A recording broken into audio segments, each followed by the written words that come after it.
लोगों को लगता है कि अगर खून आ रहा है गुदा द्वार से या मल द्वार से तो वो खूनी है, नहीं आ रहा है तो वो बादी है। हालांकि उसके और भी क्लासिफिकेशंस हैं, पाइल्स के या बवासीर के या हेमरॉइड्स के। हालांकि ये भगंदर को भी लोग हालांकि जानते हैं नहीं तो वो पाइल्स ही बोल देते हैं। तो भगंदर अलग बीमारी है पाइल्स से।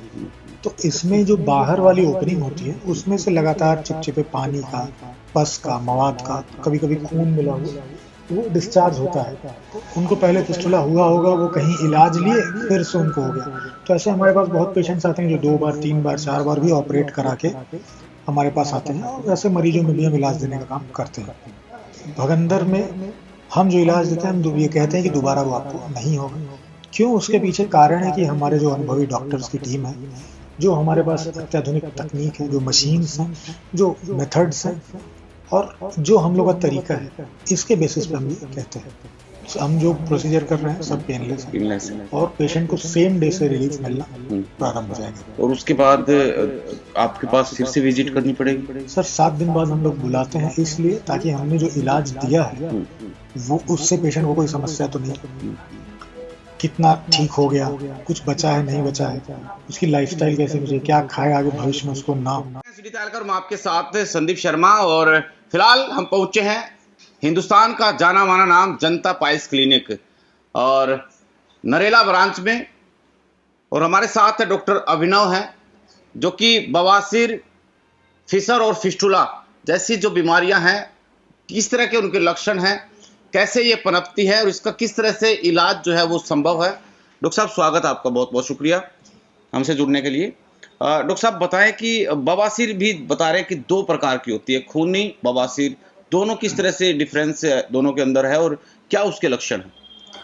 देखिए, आपने जो पूछा वो लेमैन के लिए है, खूनी बवासीर और बादी बवासीर, ये लेमैन के लिए है। लोगों को लगता है कि अगर खून आ रहा है गुदा द्वार से या मल द्वार से तो वो खूनी है, नहीं आ रहा है तो वो बादी है। हालांकि उसके और भी क्लासिफिकेशंस हैं, पाइल्स के या बवासीर के या हेमरॉइड्स के। एक्सटर्नल और इंटरनल हेमरॉइड्स, अगर बवासीर के मस्से डेंटेट लाइन के नीचे हैं, बाहर है, तो एक्सटर्नल है, और अगर ऊपर है तो इंटरनल है। अब जो इंटरनल हेमरॉइड्स होते हैं इसके भी फर्दर 4 ग्रेड्स होते हैं, ग्रेड 1 2 3 4। और फिशर अलग चीज़ है, फिशर को गुदचीर बोला जाता है कि लैट्रिन हार्ड होने से या पॉटी हार्ड होने से जो पॉटी का रास्ता एनल कैनाल है उसमें टीयर लग जाता है, कट लग जाता है, जिसकी वजह से पेशेंट कंप्लेन करता है दर्द और खून की। फिस्टुला इनैनो, जिसे भगंदर कहते हैं, भगंदर में पेशेंट की जो कंप्लेन रहती है वो पस डिस्चार्ज, मवाद का आना, पंचा या पानी जैसा डिस्चार्ज का होना, ये भगंदर के लक्षण। और इसमें जो ज़्यादा दिक्कत किसमें, चिपचिपा पानी आना, गंदा पानी आना, और उसके बाद कुछ नासूर भी बन जाता है ये? देखिए, जो भगंदर है जिसको फिस्टुला एंड एनो बोलते हैं, ये एक एबनॉर्मल कनेक्शन होता है 2 एपिथेलिया का। इसमें 2 मुंह बन जाते हैं, एक बाहर की तरफ गुदा द्वार के पास रहता है कहीं भी, और एक अंदर होता है। बाहर वाले को एक्सटर्नल ओपनिंग बोलते हैं, अंदर वाले को इंटरनल ओपनिंग बोलते हैं। इसके प्रकार भी अलग अलग हैं, भगंदर के देखेंगे। हालांकि ये भगंदर को भी लोग हालांकि जानते हैं नहीं तो वो पाइल्स ही बोल देते हैं। तो भगंदर अलग बीमारी है पाइल्स से। तो इसमें जो बाहर वाली ओपनिंग होती है उसमें से लगातार चिपचिपे पानी का, पस का, मवाद का, कभी कभी खून मिला हुआ वो डिस्चार्ज होता है। तो पेशेंट ये कंप्लेन करता है, कुछ पेशेंट कंप्लेन करते हैं कि हमारे जो अंडर गारमेंट्स हैं वो उसमें कुछ लग जाता है, चिपचिपा सा, बदबूदार जैसा। और अगर इसके आप टाइप्स की बात करें कि कितने प्रकार के हैं, तो अलग अलग क्लासिफिकेशन इसका है। एक है low anal fistula, high anal fistula, ठीक है। एक जो स्फिंक्टर मसल्स हैं उसके बेसिस पे क्लासिफिकेशन किया गया है, इंटरस्फिंक्ट्रिक फिस्टुला, ट्रांसफिंक्ट्रिक फिस्टुला, सुप्रास्फिंक्ट्रिक और एक्स्ट्रा स्फिंक्ट्रिक। कुछ कुछ फिस्टुला कॉम्प्लेक्स होते हैं।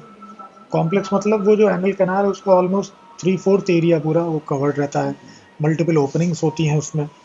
कोई कोई फिस्टुला रिकरेंट फिस्टुला होता है, मतलब उनको पहले फिस्टुला हुआ होगा, वो कहीं इलाज लिए, फिर से उनको हो गया। तो ऐसे हमारे पास बहुत पेशेंट्स आते हैं जो 2 बार 3 बार 4 बार भी ऑपरेट करा के हमारे पास आते हैं, और ऐसे मरीजों में भी हम इलाज देने का काम करते हैं। भगंदर जो बीमारी है वो दवा से नहीं ठीक होती। जैसे अगर कोई बोल रहा है कि हम दवा से भगंदर ठीक कर देंगे, तो ये सरासर गलत है, क्योंकि इसमें जो अंदर मुंह बना होता है अगर वो नहीं ठीक हो रहा है तो भगंदर आपका पूरी तरह से ठीक नहीं होगा। हाँ, सिम्टोमेटिक रिलीफ आपको मिल जाएंगे, जो पस, मवाद, खून, दर्द है, ये आपको इसमें बेसिक दवाओं से आराम मिल जाएगा। लेकिन कंप्लीटली ठीक होने के लिए इसमें आपको प्रोसीजर या ट्रीटमेंट कराने पड़ेंगे। हमारा भगंदर में हम जो इलाज देते हैं, हम ये कहते हैं कि दोबारा वो आपको नहीं होगा। क्यों? उसके पीछे कारण है कि हमारे जो अनुभवी डॉक्टर्स की टीम है, जो हमारे पास अत्याधुनिक तकनीक है, जो मशीन्स हैं, जो मेथड्स हैं और जो हम लोग का तरीका है, इसके बेसिस पे हम ये कहते हैं। और इसमें अगर आप देखेंगे कि मैं पिछले जैसे कई वर्षों से सेवाएं दे रहा हूँ जनता पाइल्स क्लिनिक में, तो भगंदर में जिसमें भी मरीजों में हमने हमारी टीम में इलाज दिया, वो दोबारा रिकरेंस अभी नहीं हुआ है।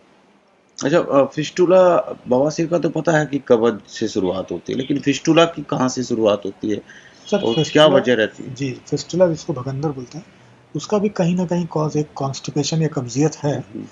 और कभी कभी आप देखेंगे पेशेंट को फिस्टुला बना तो वो इन्फेक्टेड फिशर बेड से, मतलब उसको फिशर बना होगा, कभी उसने लापरवाही की, इलाज नहीं लिया, उसके नहीं बाद वो बताया, बना। हाँ, वो फिशर बेड इन्फेक्ट करके उसको संक्रमित होके भगंदर बना देता है। कभी कभी देखेंगे कि गुदा द्वार में फोड़े का बन जाना, एब्सेस, वो एक मेजर कॉज है फिस्टुला में कन्वर्ट होने का, फिस्टुला बनने का। इलाज कैसे है इसका सर? आप लोग कैसे इलाज करते हैं इसका? जी देखिए, पहले तो हम लोग पेशेंट को एग्जामिन करते हैं कि उसको भगंदर है या नहीं, लो एनल है या हाई एनल है, या सिंगल ओपनिंग है, मल्टीपल ओपनिंग है, रिकरेंट फिस्टुला है, कॉम्प्लेक्स फिस्टुला है। तो ये सब हम पहले समझ लेते हैं, उसके बाद उनमें इलाज देने का काम करते हैं। हम लोग रिसेंट अभी हाइब्रिड टेक्निक का यूज़ कर रहे हैं, जिसमें हम लोग लेजर मशीन के साथ साथ क्षारसूत्र का प्रयोग कर रहे हैं। इसका रिजल्ट हमें बहुत अच्छे मिल रहे हैं। और इससे फ़ायदा क्या है कि जो पेशेंट को पस डिस्चार्ज थी, वो सेम डे से ही पस डिस्चार्ज आना बंद हो जाता है, और अंदर जो इंटरनल ओपनिंग थी उसको हम क्षारसूत्र से ले लेते हैं। तो एक अच्छा सटीक इलाज है जिससे फिस्टुला दोबारा ना हो। और अगर कभी भी उसको 5-10 साल, 15 साल, 20 साल बाद भी उस पेशेंट को हमारे द्वारा इलाज दिया गया होता है, तो हमारे यहाँ निःशुल्क इलाज है। अच्छा, दोनों में से आप कैसे करते हैं कि भाई इसका लेजर से करना है या फिर क्षारसूत्र से करना है? डिपेंड करता है। हाँ, बिल्कुल डिपेंड करता है कि वो फिस्टुलस ट्रैक कैसा है, कितना सेंटीमीटर उसका ट्रैक लेंथ कैसा है, उसका कर्वेचर है या स्ट्रेट है, अंदर ब्रांचिंग है कि नहीं है, इंटरनल ओपनिंग कहाँ पे है उसकी। ये सब चीज़ों को देखते हुए फिर हम लोग डिसाइड करते हैं कि इसमें लेज़र करना है, क्षारसूत्र करना है, या इफ्टेक करना है, या लाफ्ट करना है, या जो भी तकनीक है। पेनलेस कौन सा है डॉक्टर साहब? सर, हम जो प्रोसीजर कर रहे हैं सब पेनलेस है, पेनलेस है। और पेशेंट को सेम डे से रिलीफ मिलना प्रारंभ हो जाएगा। और उसके बाद आपके पास फिर से विजिट करनी पड़ेगी? सर, 7 दिन बाद हम लोग बुलाते हैं, इसलिए ताकि हमने जो इलाज दिया है वो उससे पेशेंट को कोई समस्या तो नहीं, कितना ठीक हो गया, कुछ बचा है, नहीं बचा है, उसकी लाइफस्टाइल कैसे, मुझे क्या खाए आगे भविष्य में उसको ना हो। अगर छोटी मोटी दवाएं हमें चेंज करने की ज़रूरत पड़ी तो करते हैं, अदरवाइज फिर उसको आने की ज़रूरत नहीं है। खान पान बदलना पड़ेगा उसके लिए? सर, हम लोग वो पेशेंट को समझाते हैं कि क्या डाइट लेनी है, कैसे लेनी है, कितना लेना है, क्या नहीं खाना है, कैसे क्या और करना है। फिर भी डाइट फॉलो नहीं करते तो फिर दोबारा से चांसेस हो जाते हैं इनके बनने के? सर, मैं तो पिछले कई वर्षों से देख रहा हूँ कि हमारे द्वारा दिए गए ट्रीटमेंट अभी रिकरेंसी में नहीं आए हैं। बट हाँ, पेशेंट सोच ही ले कि इनके यहाँ ऐसा है और वो फिर पत्ते पत्ते का फॉलो ना करे, या जैसा हम लोगों ने बताया है उसको फॉलो नहीं कर रहे हैं, तब कहीं ना कहीं हम देखने को मिलता है कि हाँ, पेशेंट को दोबारा हो गया। एक आखिरी सवाल हूँ डॉक्टर साहब, ये क्या जेनेटिक भी होता है कुछ? सर, जेनेटिक प्रेडिस्पोजन कह भी सकता है, नहीं भी। हाँ, जो एनल कार्सिनोमाज है, जो कैंसर जिससे लोग डरते हैं, ये बिल्कुल इसमें इनहेरिटेंस या जेनेटिक प्रेडिस्पोजन है। बट अगर आप देखेंगे तो कभी कभी ऐसा मिलता ही है कि फैमिली हिस्ट्री में कि हाँ, घर में किसी को फिस्टुला था तो उनको भी फिस्टुला पाइल्स हुआ है। बट हाँ, बहुत सच कनेक्शन नहीं है। चलिए, बहुत बहुत शुक्रिया हमसे बातचीत करने के लिए। तो अगर आप भी इन बीमारियों से परेशान हैं, जूझ रहे हैं, तो आप जनता पाइल्स क्लिनिक नरेला में जो है वो आ सकते हैं, बस स्टैंड के ठीक पास है, और आप अपना इलाज करवाएं।